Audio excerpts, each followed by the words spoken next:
সবাই কেমন আছেন? আশা করি সবাই ভালো আছেন। আলহামদুলিল্লাহ আমরা সবাই ভালো আছি। আমি আমার ব্লগটা এখন থেকে শুরু করলাম ব্যাঙ্গালোর থেকে, বলছি সরকারি কোয়ার্টার থেকে। এই যে আমি একটা মাংস রান্না শিখেছি ইউটিউব থেকে, সেটা আমি আপনাদের সঙ্গে শেয়ার করব। আর এই রান্নাটা আরও শেয়ার করছি।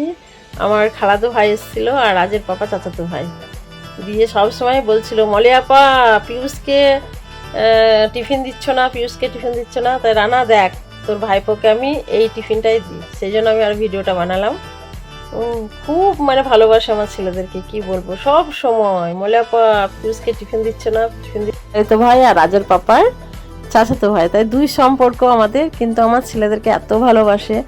যখন রানারা এসেছিল তখন ছেলে টিফিন নিয়ে যেত, ও নিজেই নিয়ে যেত না। হ্যাঁ, আর রানা সবসময় বলতো পিয়ুষকে দিচ্ছ না, পিয়ুষকে মাংস রান্না করে দিচ্ছ না, পিয়ুষকে এই দিচ্ছ না, পিয়ুষকে ওই দিচ্ছ না, সব সময় পিয়ুষ পিয়ুষ রাজ রাজ।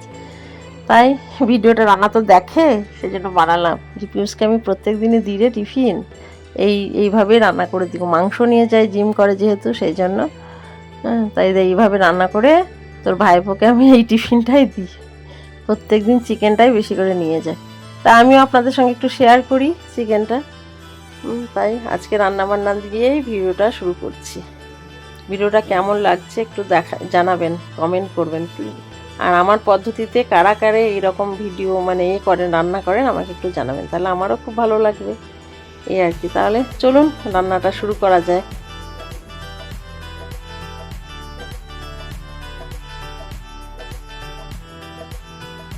দিদি চিকেন রেসিপি শিখেছি ইউটিউব থেকে। প্রত্যেক দিন ছেলেকে এটা বানিয়ে দিই। ছেলে লাঞ্চে নিয়ে যায়। কী যে বলে দুপুরের খাবার, লাঞ্চ না ডিনার, সব ফালতু। দুপুরের খাবারে নিয়ে যায়, আমি আবার লাঞ্চ বলছি। ছেলে বলেন লাঞ্চ, সেজন্য আমারও বেরিয়ে গেল মুখ দিয়ে। চিকেন নিয়েছি 500 গ্রাম মতো চিকেন নিয়েছি। চিকেনটাকে আমি গোলমরিচ, লেবু আর একটু অলিভ অয়েল দিয়ে ভালো করে লবণ দিয়ে ম্যারিনেশন করে রাখলাম। এটা 10 মিনিট রেখে দেবো, কারণ চিকেনের মধ্যে যদি এক্সট্রা পানি থাকে সেটা বেরিয়ে যাবে, লবণ দিয়েছি যেহেতু। তো এটা ম্যারিনেশন করাই থাকুক। আর তার সঙ্গে একটু রসুন কুচিও দিয়েছি।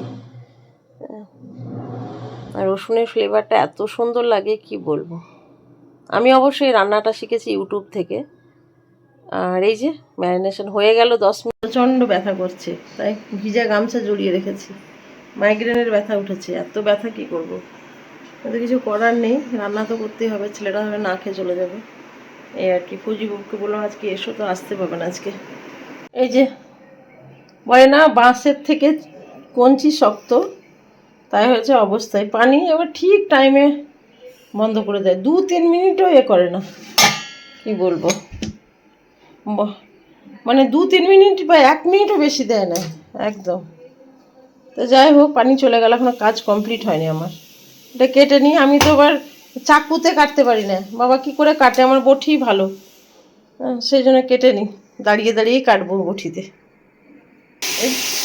তারপর আমি একটু ভাপিয়ে নিচ্ছি ইন্ডাকশানের মধ্যে, কারণ গ্যাস আর ইন্ডাকশান দুটোই ব্যবহার করছি এখন, যেহেতু গ্যাসের সমস্যা বলে। আর এইদিকে মাংস ম্যারিনেশন যে মাংসটা, সেটা আমি এই যে এতে একটু ভেজে নিই।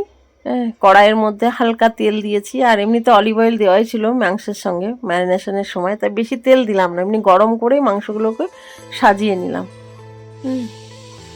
এটা হোক ততক্ষণ সেদ্ধ, ভাজা ভাজা হোক একটু, যখন লাল হয়ে যাবে তখনই মাংসটাকে আবার উল্টে দেব, এই আর কি।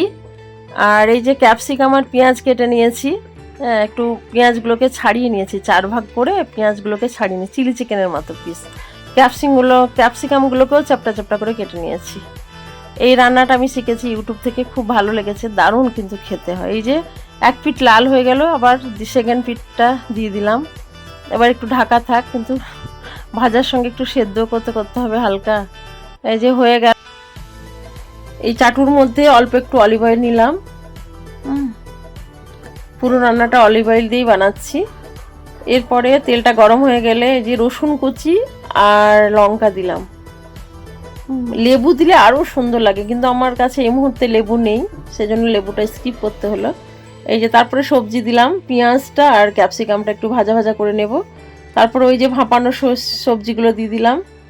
গাজর আর ওই শ্যাকালু, যেটাকে হিন্দিতে সাকারকান্দ বলছে, এগুলো একটু হালকা ভেজে নিলাম। তারপরে ওই যে ফ্রাই মাংসটা দিয়ে দেবো। এটা একটু ভাজা হয়ে গেলে পরে তখন আমি একটু গোলমরিচের গুঁড়ো দিলাম। গোলমরিচের গুঁড়ো দিয়ে এটাকে একটু হালকা করে ভেজে নিলাম। এই যে গোলমরিচের গুঁড়োটা দিয়ে দিলাম, তারপর হালকা করে ভেজে নিলে একটু ভাজা ভাজা হয়ে গেলে তখন যে চিকেনটা আমি ফ্রাই করে রেখেছি সেই চিকেনটার সঙ্গে অ্যাড করে দিলাম। একটু অরিগানো দিলে আরও টেস্টি হয়। অল্প একটু অরিগানো ছিল আমার ঘরে, তাই অরিগানো শেষ হয়ে গেছে, তো অল্প একটু পাতা অরিগানো ছিল, অরিগানোটাও দিয়ে দিলাম। তাহলে চিকেনটা না খেতে দুর্দান্ত লাগে। আর লেবুর যে পাতি লেবুর যে টক টক থাকে, সেটা তো খুব সুন্দর লাগে চিকেনটা খেতে। এই প্রত্যেক দিন ছেলেকে আমি এই রান্নাটা করে দিই, কারণ ছেলে ভাত খায় না, কার্বোহাইড্রেট নেয় না, প্রোটিনটা বেশি করে খায় আর কি। যে হয়ে গেল, এবার প্যাক করে দিলাম। এই যে টিফিনে প্যাক করে দিলাম। খুব চিন্তা করতিস, মলিয়া পাপিউসকে খাবার দিলে না, মলিয়া পাপিউসকে আল্লাহ হাজারবার আমাকে বলে তুমি চিকেন দিলে না বানিয়ে, চিকেন ভালোবাসে তো, ভাইপো ভাইপো করে পাগল। এই যে দেখ রান্না দিলাম, রান্নাটা হয়ে গেছে, চিকেনটা পুরো এই টিফিনের মধ্যে প্যাক করে দিলাম। এত সুন্দর হয়েছে রান্নাটা, কি বলবো, একদম ক্যাপসিকামের মানে সুগন্ধে দারুণ লাগছে রান্নাটা। যাই হোক, এই ছেলে খাবে আমার। আজকের মতো এই পর্যন্ত।